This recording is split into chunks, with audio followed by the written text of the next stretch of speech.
EVS Class 4, Chapter 12. Map ಒಂದು ಸ್ಥಳದ ಚಿತ್ರ ವಸ್ತುಗಳು ಎಲ್ಲಿವೆ ಎಂದು ತೋರಿಸುತ್ತದೆ. ನೋಡಿ, ಈ ಚಿತ್ರದಲ್ಲಿ ಮನೆ ಇದೆ, ಶಾಲೆ ಇದೆ. ಡೈರೆಕ್ಷನ್ ದಾರಿ ಅಥವಾ ದಿಕ್ಕು, ಒಂದು ಸ್ಥಳ ಅಥವಾ ವಸ್ತುವನ್ನು ಹುಡುಕಲು ಹೋಗುವ ದಾರಿ. ಅಪ್ಪ ನಿನ್ಗೆ ಆ ಕಡೆಗೆ ಹೋಗು ಅಂದ್ರೆ ಆ ಕಡೆ ಅನ್ನೋದು ಒಂದು ಡೈರೆಕ್ಷನ್. ವೇ ಹೋಗಲು ಒಂದು ದಾರಿ ಅಥವಾ ರಸ್ತೆ. ನಾವು ಈ ದಾರಿಯಲ್ಲಿ ಶಾಲೆಗೆ ಹೋಗೋಣ.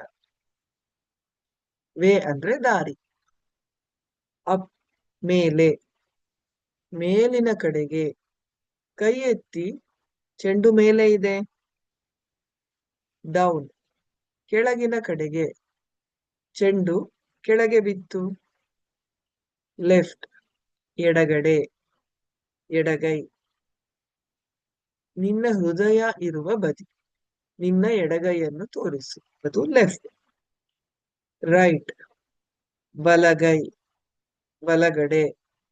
ಎಡಕ್ಕೆ ವಿರುದ್ಧವಾದ ಬದಿ, ನೀನು ಬಲಗೈಯಲ್ಲಿ ಊಟ ಮಾಡ್ತೀಯ ಅಲ್ವಾ, ಅದು ರೈಟ್. ರೋಡ್ ದಾರಿ ಅಥವಾ ರಸ್ತೆ, ಕಾರುಗಳು ಮತ್ತು ಬಸ್ಸುಗಳು ಹೋಗಲು ಉದ್ದವಾದ ದಾರಿ. ಹೌಸ್ ಜನರು ವಾಸಿಸುವ ಒಂದು ಕಟ್ಟಡ, ನಮ್ಮದು ದೊಡ್ಡ ಮನೆ. ಸ್ಕೂಲ್ ಶಾಲೆ, ಮಕ್ಕಳು ಕಲಿಯಲು ಹೋಗುವ ಸ್ಥಳ. ಟ್ರೀ ಮರ. ಸನ್ ಸೂರ್ಯ, ಹಗಲಲ್ಲಿ ನಮಗೆ ಬೆಳಕು ಮತ್ತು ಶಾಖವನ್ನು ಕೊಡುವ ಒಂದು ಬೃಹದಾಕಾರದ ನಕ್ಷತ್ರ. ಸೂರ್ಯ ಬೆಳಗಿನ ಜಾವ ಮೂಡುತ್ತಾನೆ.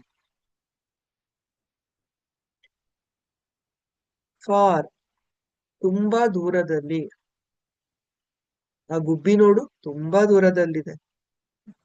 ನಿಯರ್ ಹತ್ತಿರ. ಲಿಟಲ್ ಸಣ್ಣದು ಅಥವಾ ಕಡಿಮೆ ಪ್ರಮಾಣದಲ್ಲಿ, ಒಂದು ಚಿಕ್ಕದು. ಬಿಗ್ ದೊಡ್ಡದು, ದೊಡ್ಡವರು. ಸ್ಟ್ರೇಟ್ ನೇರವಾಗಿ, ಅಂಕುಡೊಂಕವಿಲ್ಲದೆ, ಬಾಗದೆ ಅಥವಾ ವಕ್ರವಾಗಿಲ್ಲದೆ. ಲರ್ನ್ ಕಲಿಯುವುದು, ಜ್ಞಾನ ಅಥವಾ ಕೌಶಲ್ಯವನ್ನು ಪಡೆಯುವುದು. ನೋ ತಿಳಿಯುವುದು, ಏನನ್ನಾದರೂ ಬಗ್ಗೆ ಮಾಹಿತಿ ಹೊಂದುವುದು. ಗೋ ಹೋಗುವುದು. ಸಿ ನೋಡುವುದು. ಫೈಂಡ್ ಹುಡುಕುವುದು. ಶೋ ತೋರಿಸುವುದು. ಹಿಯರ್ ಇಲ್ಲಿ, ಈ ಸ್ಥಳದಲ್ಲಿ. ದೇರ್ ಅಲ್ಲಿ, ಆ ಸ್ಥಳದಲ್ಲಿ. Thank you.